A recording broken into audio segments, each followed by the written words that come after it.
صبح بدا من طلعته۔ اللہ نے بیٹے بھی دیے، کھیت بھی دیے، بہت زیادہ جانور بھی دیے، بڑی دولت، بڑا کچھ۔ رب آزماتا بھی ہے، اس کا نظام ہے، جتنا کچھ کے قریب ہوتا ہے اتنا ہی زیادہ آزماتا ہے۔ فرشتے عرض کرنے لگے مولا جناب ایوب، اللہ کریم نے فرمایا یہ میرا دوست ہے، ایوب میرا نبی ہے، میرا پیغمبر ہے، میرا دوست ہے۔ تو فرشتے عرض کرنے لگے مولا جس کو اتنا نواز دے اس نے دوست تو بننا ہی ہوتا ہے۔ ایک روایت میں 7 بیٹے، ایک میں 14 بیٹے، کھیت کھلیان باغ بڑا کچھ، تو دوست تو بننا ہے۔ تو رب کریم نے فرمایا جاؤ آزما لو، جا کے جاؤ، جا کے۔ کون کہہ رہا ہے؟ یاری تیری سونا تے ازمائشاں تیریاں اگ، اے سونا پرکھیا جاوندا ہی پہلو نال اگاں دے لگ، جاؤ ازما لو۔ فرشتے آ گئے، ایک ہی دن میں سارے باغ اجڑ گئے، جل گئے کھیت۔ ایک دن لگا، بننے میں وقت لگتا ہے، اجڑنے میں وقت نہیں لگتا۔ ایک دن لگا تو جانور ایک بیماری سے سارے مر گئے۔ جناب ایوب گھر سے باہر نکلے، واپس آئے تو ساری اولاد کی لاشیں پڑی تھی۔ بڑا مشکل مسئلہ ہے نا، لیکن زبان پہ ایک ہی لفظ ہے، انا للہ و انا الیہ راجعون۔ حضرت ایوب صبر سے، حوصلے سے، اطمینان سے، اس پر بس نہیں، اللہ کے نبی پیغمبر، یہاں تو جو 5 نمازیں پڑھتا ہے وہ کہتا ہے مجھے بخار کیسے ہو گیا، حالانکہ میں نمازی ہوں، میں تو روزانہ سورۃ یاسین پڑھتا ہوں، میرے گھر میں فاقہ کیسے آ گیا، میں تو روزانہ صبح قرآن شریف کھولتا ہوں، پھر بھی حضرت جی میرے گھر کے اندر بیماری کا کیا لینا دینا۔ حضرت ایوب بیمار ہو گئے، 1 2 3 4 ہفتے، مہینے، سال نہیں، 16 سال بیت گئے بیمار ہیں، 16 سال بیت گئے، 16 سال۔ حضرت ایوب علیل ہے۔ ایک دن زوجہ قریب آئیں تو کہنے لگی آپ اللہ کے نبی ہیں، آپ جو بھی دعا کریں مالک قبول فرما لیتا ہے، دعا کریں آپ کو شفا دے دے۔ جناب ایوب فرمانے لگے ایک بات تو بتا، شفا کتنے دن رہی ہے؟ کہنے لگی 60 سال۔ فرمایا کھیت کھلیان اولاد مال دولت کتنا عرصہ رہا؟ کہا 60 سال۔ 60۔ آپ فرمانے لگے بیماری کو کتنے سال ہوئے؟ کہا 16 سال۔ فرمانے لگے ذرا مجھے تکلیفیں اور بیماریوں کو بھی 60 سال ہو لینے دے، پھر دعا بھی مانگ لوں گا۔ برابر تو ہو لے، ابھی تو صرف 16 ہوئے، 60 ہو لے دعا مانگ لوں گا۔ اور فرمانے لگے دعا مانگنی چاہیے پر میرے رب کو پتا ہے ایوب کس حال میں ہے، بس زبان پہ یہ لفظ آئے تو اللہ نے فرشتوں سے فرمایا تم نے جانچ لیا ہے لیبلوکم ایکم احسن عملا، پتہ چل گیا؟ کہ مولا چل گیا۔ فرمایا جاؤ اب میرے بندے کو نواز دو، بس مالک بے نیاز ہے نا۔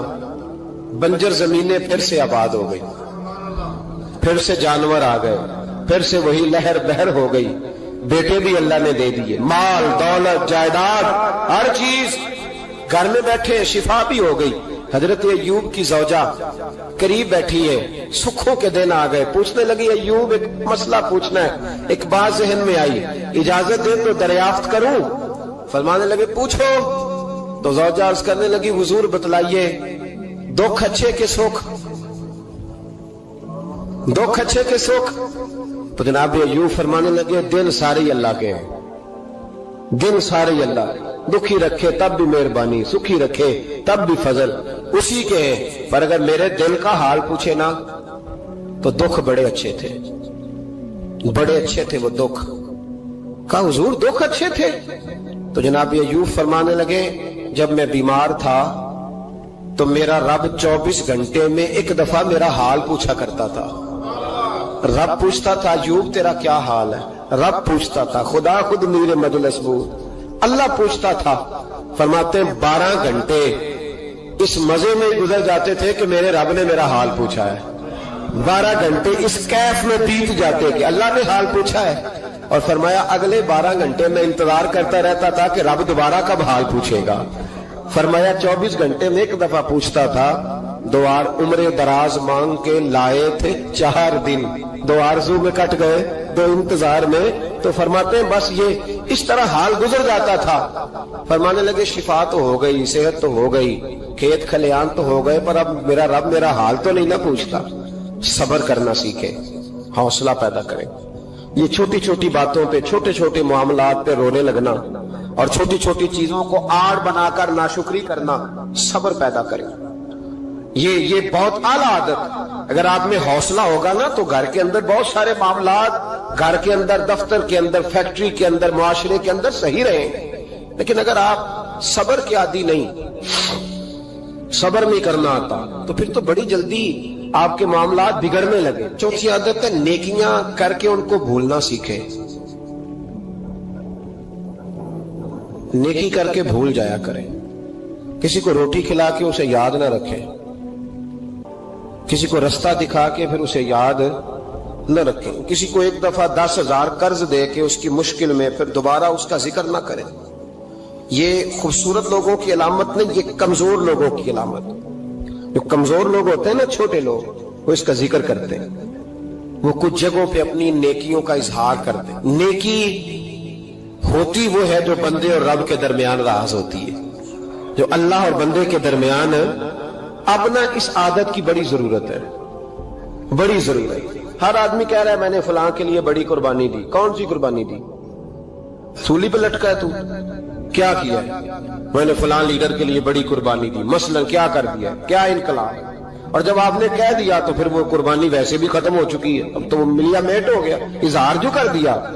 نیکی کریں پھر اس نیکی کو چھپائیں, اس کا اظہار. ہمارے ہاں پوسٹر بڑے لگتے ہیں, اجتماعی شادیاں. یہ جناب یہ لوگ نا, یہ رمضان شریف چڑھتے ہی ہمارے پاس پرچیاں لے کے آتے ہیں, جمعے میں اعلان کر دیں 4:30 بجے تک غریب سارے فلاں جگہ پہنچ جائیں, وہاں آٹا بانٹا جائے گا. تو میں کہتا ہوں غریبوں کی لسٹ ہم سے لے لو, خود جا کے گھروں میں دے آؤ.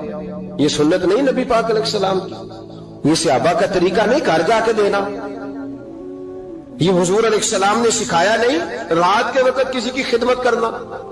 پہلے لوگ غریب کی بیٹی کو اپنی بیٹی سمجھتے تھے. اب غریب کی بیٹی کی شادی ہوتی ہے اجتماعی شادی میں, بڑا بورڈ لگایا جاتا ہے, پھر اخبار پہ فوٹو ہوتی ہے دولہے کی, یعنی اس کی ویڈیو بناؤ تاکہ اس کے پوتے بھی کل کو کہیں کہ ہماری دادی کی شادی خیرات میں ہوئی تھی, ہمارے دادا کا نکاح خیرات میں ہوا. ٹھیک ہے, ہم پر لوگ خشکی کا تانا لگاتے ہیں تو کوئی حرج نہیں, لیکن میں نہیں قائل. مجھے کہتے ہیں جی محفل میلاد پر ہم 11 بچیوں کی شادی کرائیں گے, تو میں کہتا ہوں آپ کو کیا ضرورت ہے. جو اگر کچھ شوگر کی پٹی بھی باندھنی تھی. حضرت ایوب 18 سال بیمار رہے. زوجہ کہنے لگی دعا کر لو, تو آپ فرمانے لگے بی بی سے کہ صحت کتنی دیر رہی؟ اس نے کہا 60 سال. تو آپ فرمانے لگے ذرا بیماری کو بھی 60 سال گزر لینے دو, پھر دعا بھی کر لیں گے. یہ دعا کی, اللہ یہ لفظ کہے, اللہ نے صحت دے دی, تندرستی آ گئی. ایک دن گھر میں بیٹھے بیٹھے زوجہ کہنے لگی کہ ایوب یہ بتاؤ دکھ اچھے کہ سکھ؟ آپ فرمانے لگے سارے دن ہی اللہ کے ہیں, پر دکھ بڑے اچھے تھے. مجھ سے پوچھو تو دکھ بڑے اچھے تھے. کہا کس طرح؟ حضرت ایوب فرمانے لگے جب میں بیمار تھا تو 24 گھنٹے میں ایک دفعہ میرا رب میرا حال پوچھا کرتا تھا. ایک دفعہ میرا اللہ پوچھتا تھا ایوب تیرا حال کیا ہے؟ فرماتے ہیں 12 گھنٹے تو لذت ہی رہتی تھی کہ میرے رب نے میرا حال پوچھ لیا, اور اگلے 12 گھنٹے میں انتظار کرتا تھا مالک حال دوبارہ کب پوچھے گا. فرمانے لگے اب صحت تو ہو گئی ہے, پر اب میرا رب میرا حال تو نہیں نہ پوچھتا. بھائی مشکلات جو ہوتی ہیں وہ تو تجھے سجا دیتی ہیں, سوار دیتی ہیں. تجھے یاد آتا ہے کوئی اپنا, جب تجھے درد ہوتی ہے نا, تکلیف ہوتی ہے, پھر تیرا دل کرتا ہے کوئی کندھا ملے جہاں میں سر رکھ کے رہوں. پھر اسی لیے تو کسی درویش سے کسی نے پوچھا تھا اپنا کون ہوتا ہے, تو کہا جو تجھے دکھ کے وقت یاد آئے وہ تیرا اپنا ہے. جو تجھے عین آزمائش کے وقت یاد آئے اور تجھے اس کا نمبر فوراً تیرے موبائل پہ چلنے لگے, وہ تیرا اپنا سجن ہے جس کو تو دکھ کے وقت یاد کرے. تو بھائی مشکلات کے بعد جو اللہ آسانی دیتا ہے. حضرت ابراہیم کو آگ میں بھی پھینکا گیا, حضرت ابراہیم علیہ السلام کو ستایا بھی گیا, نکالا بھی گیا, لیکن جب ان مشکلات سے گزرے تو میرا رب فرماتا ہے وَإِذِ ابْتَلَىٰ إِبْرَاهِيمَ رَبُّهُ بِكَلِمَاتٍ فَأَتَمَّهُنَّ قَالَ إِنِّي جَاعِلُكَ لِلنَّاسِ إِمَامًا. کہا جب ابراہیم پورے اترے تو پھر ہم نے انہیں امام بنا دیا. یا اللہ کس طرح کی امامت دی؟ فرمایا میں نے اتنی اعلیٰ شان عطا کی ہے کہ اپنے لاڈلے رسول کو جناب ابراہیم کی نسل میں پیدا فرما دیا ہے، میں نے مصطفیٰ کو ان کی نسل میں پیدا کر دیا، قیامت تک کے لیے ان کا وقار بڑھا دیا۔ اللہم صلی علی محمد وعلی آل محمد کما صلیت علی ابراہیم وعلی آل ابراہیم، ان کی عظمت بڑھا دی، اس لیے کہ جب وہ آزمائش سے گزر کر کے آئے پھر جو آسانی دی، میرے نبی پاک صلی اللہ علیہ وسلم نے دین ابراہیمی کی بہت ساری چیزوں کو رکھا، کہا میں ملت ابراہیمی پہ ہوں۔ جب کوئی مشکلات کو عبور کر کے آتا ہے، جب کوئی تکلیفیں سہ کر کے آتا ہے، اس کے لیے جو اجر ہوتا ہے، اس کے لیے جو پھر اللہ کتنی ذرا بڑی توجہ کیجئے گا۔ لوگ سمجھتے ہیں فلاں آدمی مشکل میں ہے تو شاید مشکل میں ہی رہے گا، فلاں آزمائش میں ہے تو شاید میرا اللہ فرماتا ہے ایک مشکل دے کے میں دو آسانیاں بھی دوں گا۔ تم مشکل دیکھ رہے ہو، مشکل نہ دیکھو، وہ جو اس کو بعد میں آسانی آنے والی ہے، اور ڈبل جو میں اس پر نعمت کرنے والا ہوں اس کو دیکھو۔ حضرت یوسف کو بھائیوں نے کنویں میں ڈال دیا تھا، اور جب کنویں سے نکلے تو مصر کے بازاروں میں بکے، اور پھر زلیخا نے الزام لگایا تو حالات بگڑ گئے، حضرت یوسف کو جیل جانا پڑا۔ کتنی کٹھن زندگی تھی، لیکن میرے مالک کو کچھ اور ہی منظور تھا۔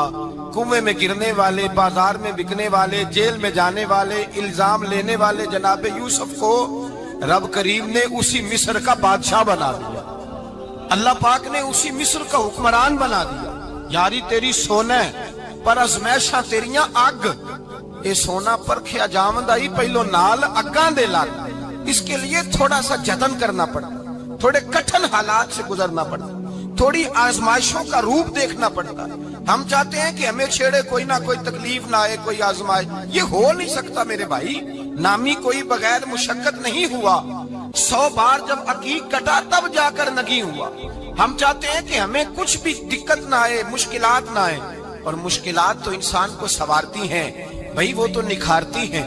کبھی پوچھا کرو جا کر کے کسی گندم کے دانے سے کہ تو کہاں کہاں سے ہو کے آیا ہے، کہاں کہاں سے نکل کے آیا ہے، تو وہ بتلائے گا کہ بڑے مشکل مراحل سے گزرا ہوں، اور پھر اللہ نے مجھے طاقت دی ہے کہ میں انسان کے وجود کا حصہ بناؤں۔ تو بھائی کٹھن مراحل، آزمائشیں، تکلیفیں، یہ انسان کو بڑا انسان بنا دیتی، یہ اس کے لیے ترقیوں کا پیش خیمہ ہوتی۔ ہمارے جوان پریشان ہو جاتے ہیں، عورتیں خاص کر کے اس بات پہ توجہ کریں، وہ بڑی جلدی غم لے جاتی ہیں، وہ کہتی ہیں جانے میرا کچھ ہوگا ہی نہیں، جانے میرا کچھ ہو ہی نہیں سکتا۔ میرے بھائی درجنوں اور بیسیوں لوگ ایسے ہیں جن کی اولادیں نہیں تھی، لیکن نام ان کا ان سے بھی زیادہ ہے جو بڑے بڑے صاحب اولاد۔ میرے بھائی یہاں لوگ پریشان ہو جاتے ہیں کہ اولاد ہوگی تو یہ ہوگا، فلاں ہوگا تو یہ ہوگا۔ بھائی ایسی کوئی بات نہیں، میرے پاس پیسے ہوتے تو میرا ابا بیماری سے فوت نہ ہوتا۔ جو مالدار ہوتے ہیں تو کیا وہ بچ جاتے ہیں؟ حضرت اسرائیل انہیں چھوڑ جاتے ہیں؟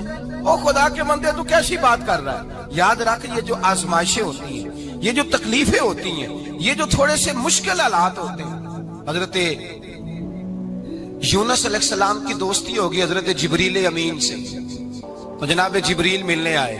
حضرت یونس علیہ السلام فرمانے لگے جبریل میرا دل کرتا ہے مجھے اس بندے کی ملاقات کرا جو اللہ کا سب سے زیادہ عبادت گزار بندہ ہے۔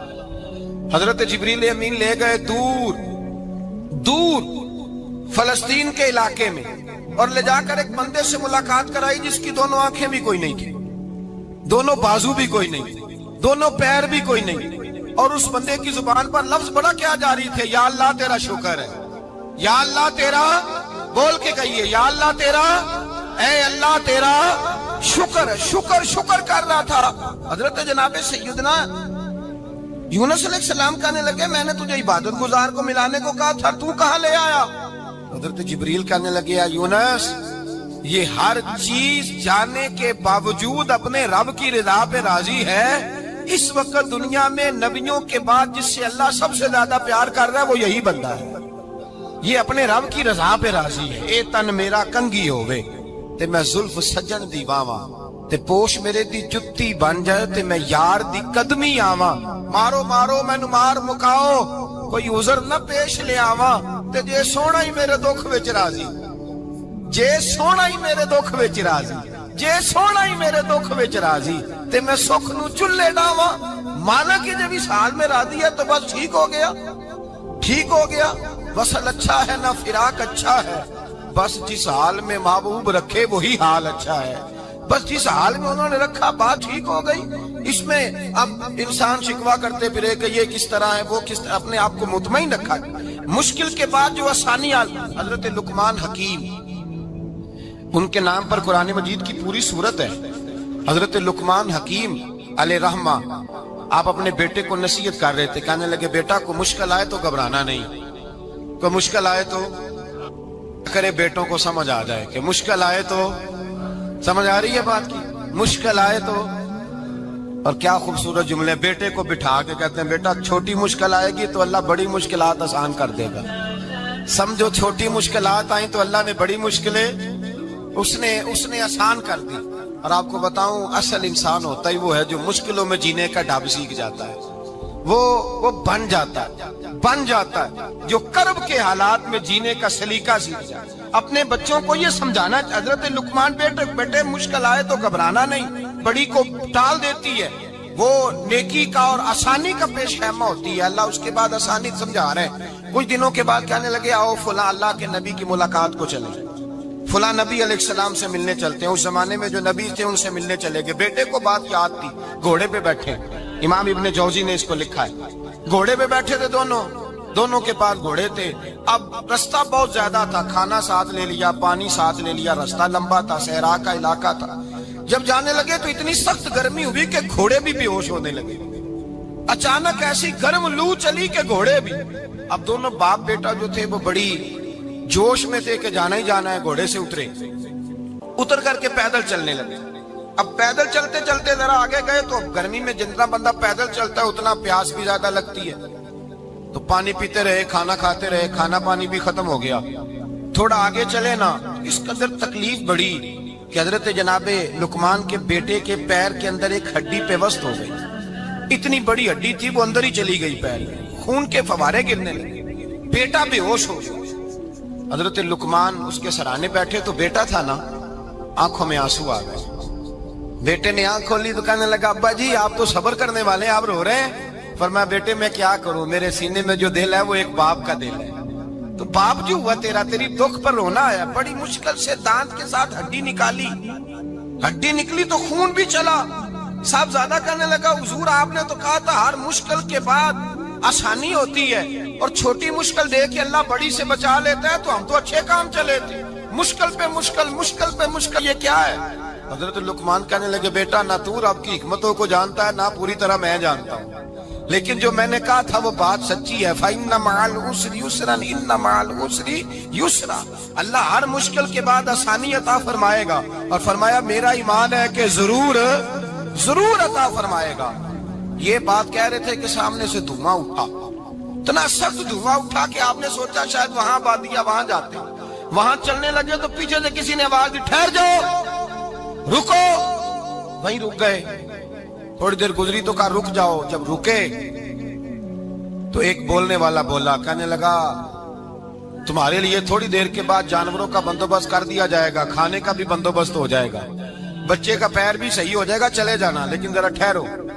حضرت لقمان کہنے لگے بولنے والے تو کون ہے؟ تو کہنے لگے میں اللہ کا فرشتہ ہوں, میں اللہ کا فرشتہ ہوں. کہا اللہ کے فرشتے اور یہ سارا کچھ کیا ہے؟ تو فرشتہ کہنے لگا اصل بات یہ ہے کہ سامنے بستی پر مجھے عذاب نازل کرنے کا حکم ملا تھا, آپ بڑی تیزی سے آ رہے تھے. میں نے رب سے دعا کی کہ اللہ اس باپ بیٹے کی غلطی کوئی نہیں, مہربانی فرما.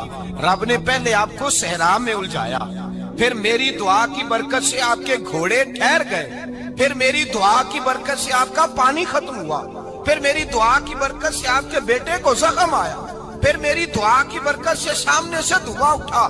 فرمایا یہ تو تمہیں مشکل پہ مشکل آ رہی تھی, یہ تو میرا رب تمہیں عذاب سے بچانا چاہ رہا تھا.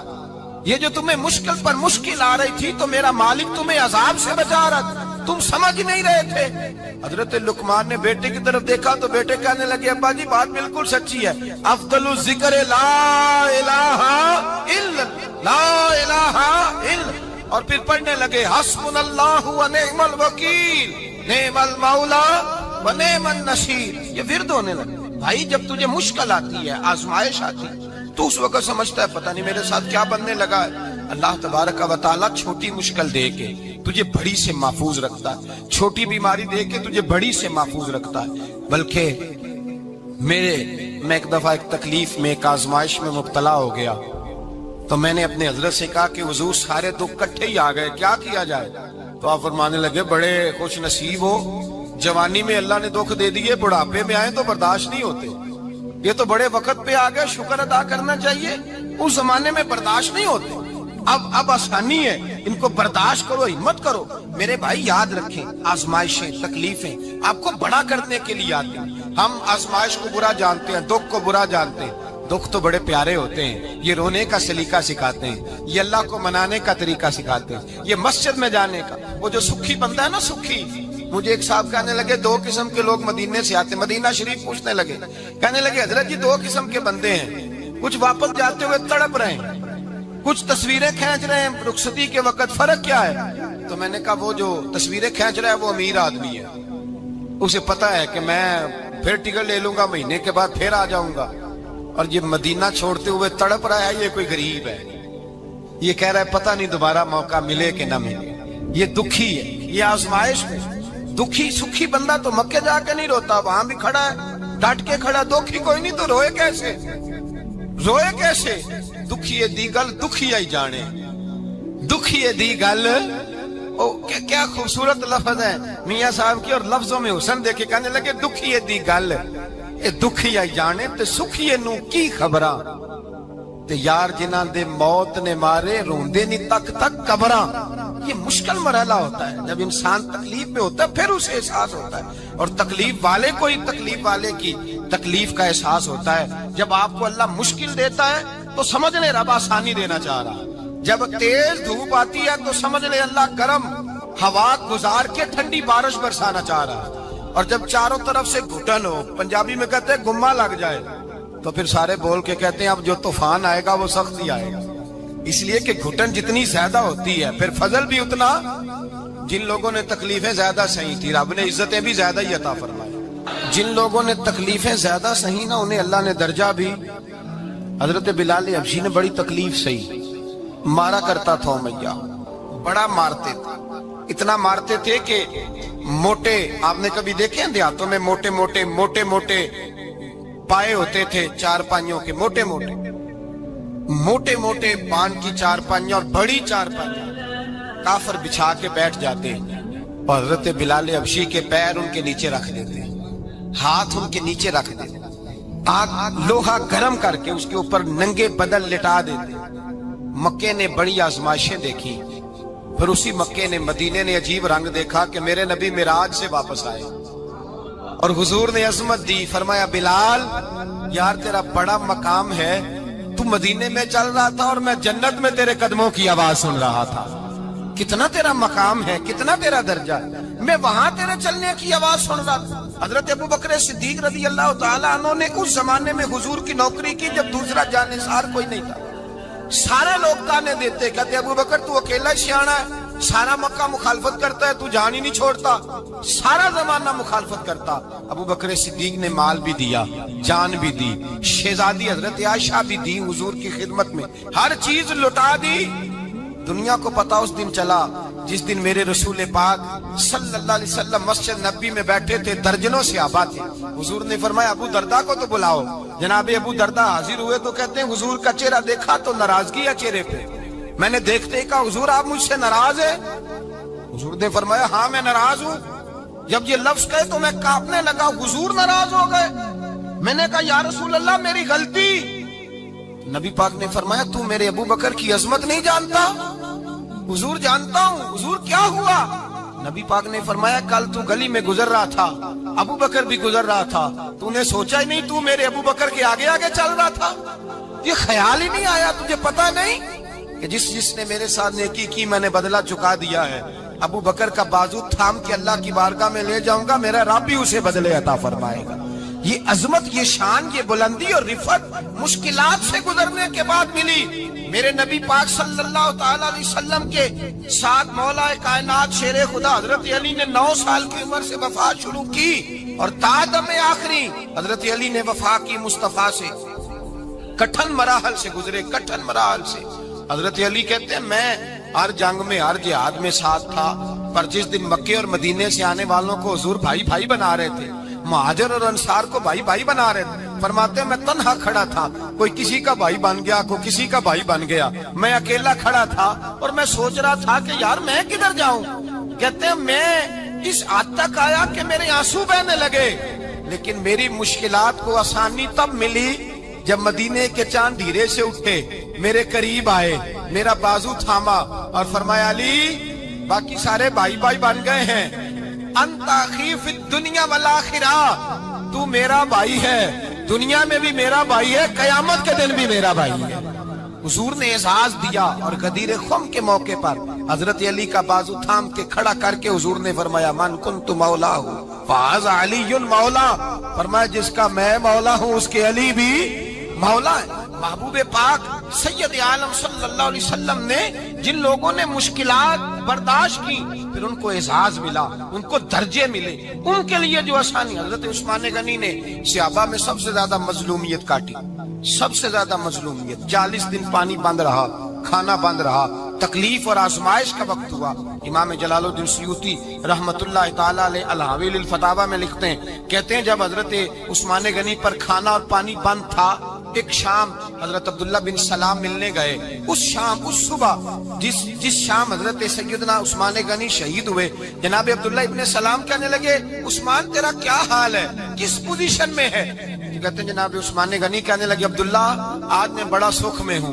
کہا 40 دن بیت گئے، کھانا نہیں آیا، پانی نہیں آیا، تو آج کیوں سکھی ہو؟ فرمانے لگے آج مدینے کی سامنے والی گلی میں میں نے مصطفیٰ کا دیدار کیا، اور نبی پاک صلی اللہ علیہ وسلم نے فرمایا عثمان اگر تو کہے تو تیرے لیے پانی کا بندوبست کر دیا جائے، تیری مشکل آسان ہو جائے، اور اگر تو کہے تو تیرے لیے وہ آسانی کی جائے کہ آج تو میرے پاس آ کے روزہ افطار کر لے۔ تو حضرت عثمان غنی کہنے لگے میں نے مصطفیٰ سے عرض کیا حضور مجھے یہاں کا شوق نہیں چاہیے، مجھے وہ آسانی چاہیے جو آپ کے پاس افطار سے ملے گی۔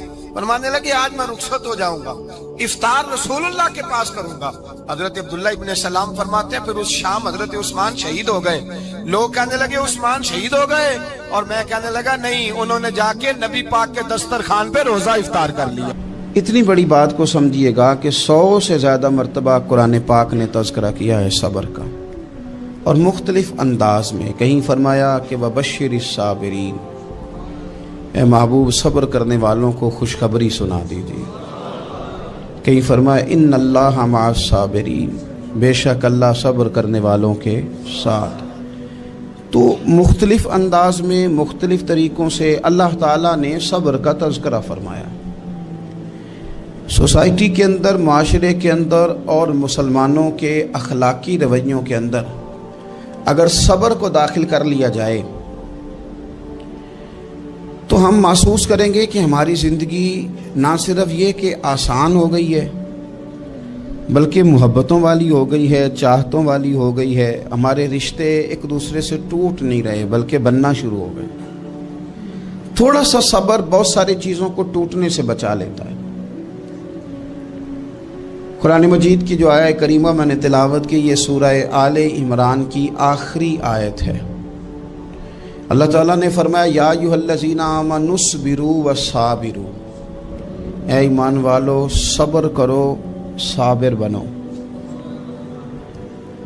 اے ایمان والو صبر کرو اور صابر بنو۔ کیا مطلب؟ پہلے صبر کا مطلب یہ ہے کہ اگر تمہیں کوئی ذاتی تکلیف پہنچے تو اس پر صبر کرو۔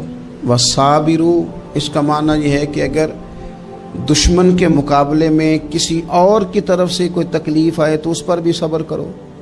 پھر فرمایا ورابطوا، اور ہمیشہ کمر بستہ رہو، اسلامی سرحدوں کے پہرے دار رہو۔ واتقوا اللہ، اللہ سے ڈرتے رہو۔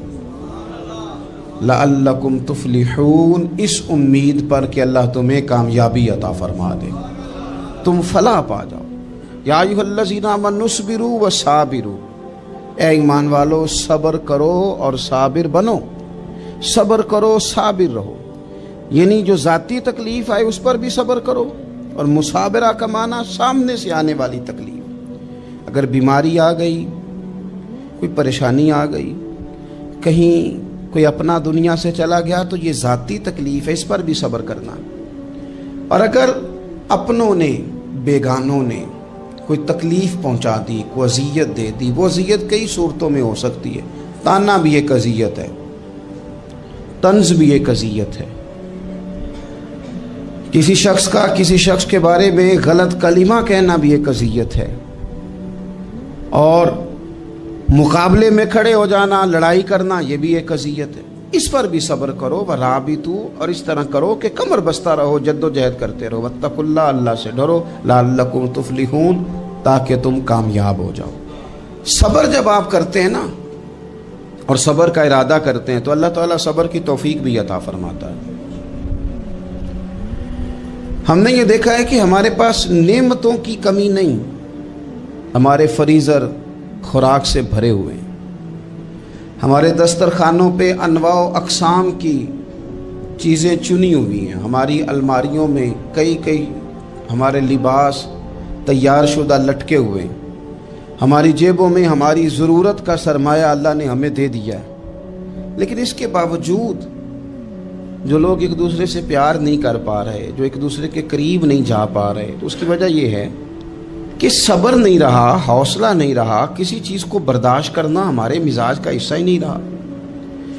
اور پھر چونکہ امت مسلمہ نے انقلاب برپا کرنا تھا، دنیا کو پیغام حق دینا تھا، اگر ان کے اندر حوصلہ ہی نہیں ہوگا، اگر انہیں صبر ہی نہیں کرنا آئے گا، استقامت ہی نہیں ہوگی، کہیں رکنا ہی نہیں آئے گا، تو یہ میدانوں کو سر کیسے کریں گے؟ کامیابیاں کیسے ان کا مقدر بنیں گی؟ رمضان المبارک میں بھی ماحول یہ ہو کہ افطاری سے 1 گھنٹہ پہلے نظر پوری ٹک جائے گھڑی پہ، اور تھوڑا سا بھی صبر مشکل ہو. اور رمضان المبارک میں سحری کے وقت میں اگر دہی والی دکان پہ بھی جھگڑا ہی ہو رہا ہو، اور شام کو سامان خریدنے میں بھی اگر بحث ہی ہو رہی ہو، تکرار ہو، جھگڑا ہو، تو پھر سیکھا کیا؟ پھر وہ جو ہمیں تربیت دی جا رہی تھی کہ ہم نے صبر کرنا ہے، تو پھر ہم نے اس میں حاصل کیا کیا؟ حدیث پاک سنیں گے، آپ کی طبیعت بڑی ٹھنڈی ہوگی. میرے نبی پاک صلی اللہ تعالی علیہ وسلم نے ارشاد فرماتے ہیں کہ جو بندہ سوال سے بچنا چاہے گا، ارادہ کرے گا اللہ میں نے کسی سے نہیں مانگنا، فرمایا جو سوال سے بچنا چاہے گا رب اسے سوال سے بچا لے گا. اور جو لوگوں سے بے نیاز ہونا چاہے گا، کہے گا یا اللہ مجھے دنیا داروں کا محتاج نہ بناؤ، اپنی بارگاہ سے عطا فرما. جو لوگوں سے بے نیاز ہونا چاہے گا اللہ لوگوں سے بے نیاز کر دے گا. اور فرمایا جو صبر کا ارادہ کرے گا اللہ اسے صبر کی توفیق بھی عطا فرما دے گا. ارادہ تو کرے، پروگرام تو بنائے، توفیق تو اللہ دے گا. جو صبر کا ارادہ کرے گا اللہ صبر کی توفیق بھی عطا کر دے گا. اور حضور صلی اللہ تعالی علیہ وسلم فرمانے لگے یاد رکھو کسی بندے کو جو بہترین تحفہ دیا گیا ہے نا، اگر کسی کو کوئی بہترین عطیہ ملا ہے تو پھر اللہ تعالیٰ نے اسے صبر عطا فرمایا ہے. یہ بہترین تحفہ ہے، اس سے زندگی سنور جاتی ہے، اس سے انسان باوقار اور مطمئن ہو جاتا ہے، اس سے اس کے شب و روز آسانی سے بیتتے ہیں، وہ دنیا کی پک ڈنڈیوں سے آسانی سے گزر کے اللہ کی بارگاہ عالی مرتبت میں سرخرو ہو کر حاضر ہو جاتا ہے. لیکن اگر بے حوصلہ ہو، صبر نہ ہو، پھر نقصان روز بروز بڑھتا ہے. اور پھر میرے رسول پاک صلی اللہ تعالی علیہ وسلم ارشاد فرماتے ہیں کہ اصل بات یہ ہے کہ اللہ تعالیٰ نہ کسی بندے کا درجہ بلند کرنے کا ارادہ فرماتا ہے، لیکن اس کے اعمال اس طرح کے نہیں ہوتے کہ اس کا درجہ بلند کیا جائے. اب رب کیا کرتا ہے؟ اللہ تعالیٰ اس کو مال کی، جان کی، اولاد کی کسی مشکل میں ڈال دیتا ہے. اس مصیبت پر وہ بندہ صبر کرتا ہے تو اللہ تعالیٰ اس کا درجہ بلند فرما دیتا ہے. اعمال اس قابل نہیں تھے کہ درجات بلند ہوں، وہ اعمال کی بنیاد پر نہیں کر سکتا تھا تو اللہ نے کسی مشکل میں ڈال کے نہ اپنے فضل سے درجہ بلند کر دیا. اب جو راہ طریقت کا مسافر تھا، جو سلوک کی منازل طے کر رہا تھا، جو اللہ رسول کے قریب جانے چاہ رہا تھا، اس کے لیے کتنی آسانی ہو گئی کہ مجاہدہ تو زیادہ نہ کر سکا، کثرت سے نفلی صوم و صلات کا بندوبست تو نہ کر سکا، تھوڑا سا صبر کیا، رب نے اپنا اور اپنے محبوب کا قرب عطا فرما دیا. تو یہ تو آپ صبر کرنے کے لیے جب نکلے ہیں تو آپ نے تو رب رسول کو پا لیا. یہ صبر تو وہ والا سفر ہے جس کی جو منزل ہے وہ اللہ رسول کا قرب ہے. ہم لوگ تھوڑی تھوڑی باتوں میں حوصلہ ہار جاتے ہیں، صبر چھوڑ جاتے ہیں، پریشانی بڑھ جاتی ہے. پتہ نہیں ایسے محسوس ہوتا ہے کہ جیسے یہی بندہ دنیا کا سب سے دکھی بندہ ہے. تو ایک تو یہ کہ ذاتی حیثیت سے صبر کرے، ایک یہ کہ پھر دشمن کا جب مقابلہ ہو، آمن نصبرو و صابرو، آپ کا جب مقابلہ سامنے کسی کے ساتھ ہو تو پھر تیر، تلواریں، اسلحہ، بندوقیں یہ نہیں زیادہ لڑتی.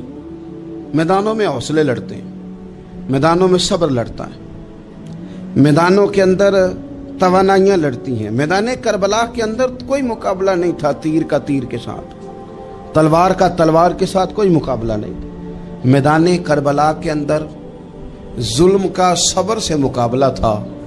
فتح کے ڈنکے یزید نے بجائے تھے، جشن ابن زیاد نے منایا تھا، لیکن قیامت تک اللہ نے جو فتح عطا فرمائی ہے تو وہ حسین ابن علی کے صبر کو عطا فرمائی، وہ سیدنا امام علی مقام کے صبر کو ملی. عزیز بھائی، صبر ہی ہمیشہ فاتح ہوتا ہے، صبر ہی جیتا کرتا ہے، صبر ہی کامیابیاں دیتا ہے. نتیجے صبر کے نکلتے ہیں، صبر کے حوصلے کے نتیجے ہوتے ہیں. ہماری جلد بازی ہمیں شکست خوردہ کر دے گی، ہمارا حوصلہ نہ ہونا ہمیں ہرا دے گا. ہم کمزور پڑ جائیں گے اگر ہم بے حوصلہ ہو جائیں گے. سنو، میرے نبی پاک علیہ السلام نے تربیت کی. حضور اپنی امت کو درس دیتے ہیں. حضور فرماتے ہیں پہلے تو کوشش ہی نہ کرو کہ تمہاری دشمن سے لڑائی ہو، اس چکر میں ہی نہ پڑو کہ لڑائی ہو. مسلمان امن والے ہیں، یہ پرامن لوگ ہیں، یہ امن پسند ہیں، یہ داعی امن ہیں، یہ معاشرے میں مومن ہونا امن کی علامت ہے. فرمایا پہلے تو یہ پروگرام ہی نہ بناؤ کہ تمہاری لڑائی ہو، اور فرمایا پھر اگر ہو جائے نا تو پھر صبر کے ساتھ مقابلہ کرو، پھر ڈٹ کے مقابلہ کرو، اور پھر یاد رکھو کہ یہ جو جنت ہے یہ تلواروں کے سائے میں ہے. جنت تلواروں کے سائے میں تمہیں ملے گی. پھر ڈٹنا سیکھو. پہلے تو بات یہ کہ تم یہ ارادہ ہی نہ کرو لڑائی، اور اگر کبھی ہو جائے وہ لوگوں کو بتاؤ کہ ہیں ہم پرامن لوگ، پر دین کے لیے کھڑا ہونا ہو تو پھر ہم سے زیادہ کسی کو کھڑا بھی نہیں ہونا آتا، پھر ہم سے زیادہ کسی کے پاس طاقت بھی نہیں. حضرت مولا علی شیر خدا رضی اللہ تعالیٰ عنہ کے زمانے میں کفر کے ساتھ ایک جنگ ہو رہی تھی، تو کافروں نے نا جاسوس بھیجے کہ یار پتہ تو کرو مسلمانوں کی تیاری کس طرح کی ہے. تو جاسوس واپس جا کے کہنے لگا سمجھ کوئی نہیں آئی ان کی، وہ تو راہب قسم کے لوگ ہیں، صوفی قسم کے لوگ ہیں، وہ تو کٹے ہوئے ہیں دنیا سے، مسلوں پہ بیٹھ جاتے ہیں، رات کو تو لگتا ہے دنیا سے تعلق ہی کوئی نہیں، لیکن سویرے اٹھ کے میدان میں تلوار لے کے نکلتے ہیں تو لگتا ہے ان سے بڑا مجاہد ہی کوئی نہیں. یہ عجیب لوگ ہیں کہ رات کو مسلح پہ بیٹھے ہیں تو لگتا ہے کٹ گئے دنیا. یہ صوفی لوگ ہیں، درویش ہیں. یہی مسلمان کی شان ہے. ہو ہلکا یاراں تو برے شم کی طرح نرم، رزم حق و باطل ہو تو فولاد ہے مومن. ادھر آ ستمگر ہنر آزمائیں، تو تیر آزما ہم جگر آزمائیں. ہم تجھے اپنا حوصلہ بتاتے ہیں کتنا، دیکھ ہمارے حوصلے سے ٹکرا کے دیکھ یہ کتنا طاقتور اور مضبوط ہے. تو عزیز بھائی، اگر زندگی میں آپ کو صبر کرنا آ گیا، میں بڑے دنوں سے یہ عنوانات بیان کر رہا ہوں، اور آج تو خصوصی طور پر رمضان شریف کے اس جمعے میں میں اپیل کرنا چاہتا ہوں آپ سے کہ کمزور باتیں کرنی چھوڑ دیں، مایوسی کے جملے اپنی زندگی سے نکال دیں. ہم مسلمان ہیں. آپ بیمار ہو گئے ہیں تو یہ بھی خدا کا فضل ہے، گناہ معاف ہوں گے. اگر اللہ تعالیٰ نے فقیر بنا دیا، غریبی آ گئی ہے تو یہ بھی فضل ہے، امیروں سے پہلے جنت میں جائیں گے.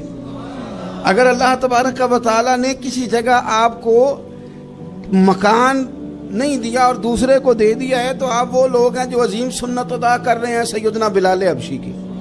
اگر کسی جگہ کوئی کمزوری آ گئی ہے، کوئی پیچھے رہ گئے ہیں، تو یہ خدا کا فضل ہے. اللہ تعالیٰ نے چاہا ہمارے لیے جو فیصلہ تو ہم اس پہ راضی ہیں. لیکن اپنی زندگی اور شکوے اتنے بڑھا لیے، ہم نے اتنے بڑھا لیے کہ لوگوں سے شکوے کرتے کرتے رب رسول سے بھی شروع کر دیے. غلام بھی کبھی شکوہ کرتا ہے، آقا کا بھی شکوہ ہوتا ہے، بندہ بھی کبھی شکوہ کرتا ہے، رب کا بھی شکوہ ہوتا ہے، یہ بھی کبھی ہوتا ہے. آپ نہ مانے پر یہ شکوہ ہے کہ میں بڑے ڈاکٹروں کے پاس گیا ہوں، آرام نہیں آیا۔ نہ مانے پر یہ شکوہ ہے، میں نے کبھی کسی کو ستایا تو نہیں پر میرے حالات نہیں ٹھیک ہوتے۔ آپ نہ مانے پر یہ شکوہ ہے کہ فلانے کے پاس دولت زیادہ ہے، اس نے پتہ نہیں وہ آگے نکل گیا اور میں پیچھے رہ گیا۔ نہ مانے پر یہ شکوہ ہے۔ کس سے کر رہے ہو؟ رب رسول سے؟ او آس بولے تے او دی مہربانی، اساں تے لاڈ ہی لڑاونے نے۔ کس سے شکوہ کر رہے ہو؟ خدا کے بندو، غلام غلامی کرتے۔ نیکی ہوتی وہ ہے جو بندے اور رب کے درمیان راز ہوتی ہے، جو اللہ اور بندے کے درمیان ہے۔ اب نا اس عادت کی بڑی ضرورت ہے، بڑی ضرورت ہے۔ ہر آدمی کہہ رہا ہے میں نے فلاں کے لیے بڑی قربانی دی۔ کون سی قربانی دی؟ سولی پہ لٹکا ہے تو؟ کیا کیا؟ میں نے فلاں لیڈر کے لیے بڑی قربانی دی، مثلا کیا کر دیا؟ کیا انقلاب؟ اور جب آپ نے کہہ دیا تو پھر وہ قربانی ویسے بھی ختم ہو چکی ہے، اب تو وہ میرا میٹ ہو گیا۔ اظہار جو کر دیا، نیکی کریں اور اس نیکی کو چھپائیں، اس کا اظہار۔ ہمارے یہاں پوسٹر بڑے لگتے، اجتماعی شادیاں، یہ جناب یہ لوگ نا یہ رمضان شریف چڑھتے یہ ہمارے پاس پرچیاں لے کے آتے ہیں، جمعے میں اعلان کر دیں 4:30 بجے تک غریب سارے فلاں جگہ پہنچ جائیں، وہاں آٹا بانٹا جائے گا۔ تو میں کہتا ہوں غریبوں کی لسٹ ہم سے لے لو، خود جا کے گھروں میں دے آؤ۔ یہ سنت نہیں نبی پاک علیہ السلام کی، یہ صحابہ کا طریقہ نہیں، گھر جا کے دینا۔ یہ حضور علیہ السلام نے سکھایا نہیں رات کے وقت کسی کی خدمت کرنا۔ پہلے لوگ غریب کی بیٹی کو اپنی بیٹی سمجھتے تھے، اب غریب کی بیٹی کی شادی ہوتی ہے اجتماعی شادی میں، بڑا بورڈ لگایا جاتا ہے، پھر اخبار پہ فوٹو ہوتی ہے دولہے کی، یعنی اس کی ویڈیو بناؤ تاکہ اس کے پوتے بھی کل کو کریں کہ ہماری دادی کی شادی خیرات میں ہوئی، ہمارے دادا کا نکاح خیرات میں ہوا۔ ٹھیک ہے، ہم پر لوگ خوشکی کا تانا لگاتے ہیں تو کوئی غرض نہیں، لیکن میں نہیں قائل۔ مجھے کہتے ہیں جی محفل میلاد پر ہم 11 بچیوں کی شادی کرائیں گے، تو میں کہتا ہوں آپ کو کیا ضرورت ہے؟ جو اگر کچھ شکر کی پٹی بھی باندھنی تھی۔ حضرت ایوب 18 سال بیمار رہے، زوجہ کہنے لگی دعا کر لو، تو آپ فرمانے لگے بی بی سے کہ صحت کتنی دیر رہی؟ اس نے کہا 60 سال، تو آپ فرمانے لگے ذرا بیماری کو بھی 60 سال گزر لینے دو، پھر دعا بھی کر لی۔ یہ دعا کی، اللہ یہ لفظ کہے، اللہ نے صحت دے دی، تندرستی آ گئی۔ ایک دن گھر میں بیٹھے بیٹھے زوجہ کہنے لگی کہ ایوب یہ بتاؤ دکھ اچھے کہ سکھ؟ آپ فرمانے لگے سارے دن ہی اللہ کے ہیں، پر دکھ بڑے اچھے تھے۔ مجھ سے پوچھو تو دکھ بڑے اچھے تھے۔ کہا کس طرح؟ حضرت ایوب فرمانے لگے جب میں بیمار تھا تو 24 گھنٹے میں ایک دفعہ میرا رب میرا حال پوچھا کرتا تھا، ایک دفعہ میرا اللہ پوچھتا تھا ایوب تیرا حال کیا ہے؟ فرماتے ہیں 12 گھنٹے تو لذت ہی رہتی تھی کہ میرے رب نے میرا حال پوچھ لیا، اور اگلے 12 گھنٹے میں انتظار کرتا تھا مالک حال دوبارہ کب پوچھے گا۔ فرمانے لگے اب صحت تو ہو گئی ہے، پر اب میرا رب میرا حال تو نہیں نہ پوچھتا۔ بھائی مشکلات جو ہوتی ہیں وہ تو تجھے سجا دیتی ہیں، سنوار دیتی ہیں، تجھے یاد آتا ہے کوئی اپنا۔ جب تجھے درد ہوتی ہے نا، تکلیف ہوتی ہے، پھر تیرا دل کرتا ہے کوئی کندھا ملے جہاں میں سر رکھ کے روؤں۔ پھر اسی لیے تو کسی درویش سے کسی نے پوچھا تھا اپنا کون ہوتا ہے؟ تو کہا جو تجھے دکھ کے وقت یاد آئے وہ تیرا اپنا ہے، جو تجھے عین آزمائش کے وقت یاد آئے اور تجھے اس کا نمبر فوراً تیرے موبائل پہ چلنے لگے، وہ تیرا اپنا سجن ہے جس کو تو دکھ کے وقت یاد کر۔ تو بھائی مشکلات کے بعد جو اللہ آسانی دیتا ہے، حضرت ابراہیم کو آگ میں بھی پھینکا گیا، حضرت ابراہیم علیہ السلام کو ستایا بھی گیا، نکالا بھی گیا، لیکن جب ان مشکلات سے گزرے تو میرا رب فرماتا ہے وَإِذِ ابْتَلَىٰ إِبْرَاهِيمَ رَبُّهُ بِكَلِمَاتٍ فَأَتَمَّهُنَّ قَالَ إِنِّي جَاعِلُكَ لِلنَّاسِ إِمَامًا۔ کہا جب ابراہیم پورے اترے تو پھر ہم نے انہیں امام بنا دیا۔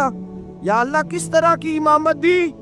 فرمایا میں نے اتنی اعلیٰ شان عطا کی ہے کہ اپنے لاڈلے رسول کو جناب ابراہیم کی نسل میں پیدا فرما دیا ہے، میں نے مصطفیٰ کو ان کی نسل میں پیدا کر دیا۔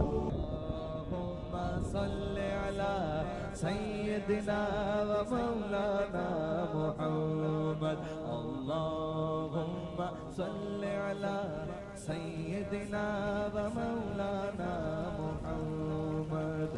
اللہ کے شیر ہے در قرار پر درود، اللہ کے شیر ہے در قرار پر درود، اللہ کے شیر ہے در قرار پر درود حضرت حسن حسین کے کردار پر درود اللہم صلی علی سیدنا و مولانا محمد وعلی سیدنا علی و سیدتنا فاطمہ و سیدتنا زینب و سیدنا حسن و سیدنا حسین وعلی آلہ وصحبہ وبارک وسلم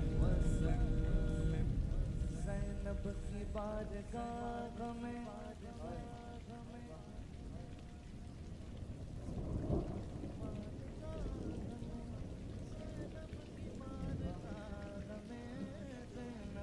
بارگاہ میں سلام نیاز ہے زینب کی بارگاہ میں سلام نیاز ہے جو مرتضیٰ کی لاڈلی زہرا کا ناز ہے اللہم صلی علی سیدنا و مولانا محمد وعلی سیدنا علی و سیدتنا فاطمہ و سیدتنا زینب و سیدنا حسن و سیدنا حسین زینب کی بارگاہ میں سلام نیاز ہے زینب کی بارگاہ میں سلام نیاز ہے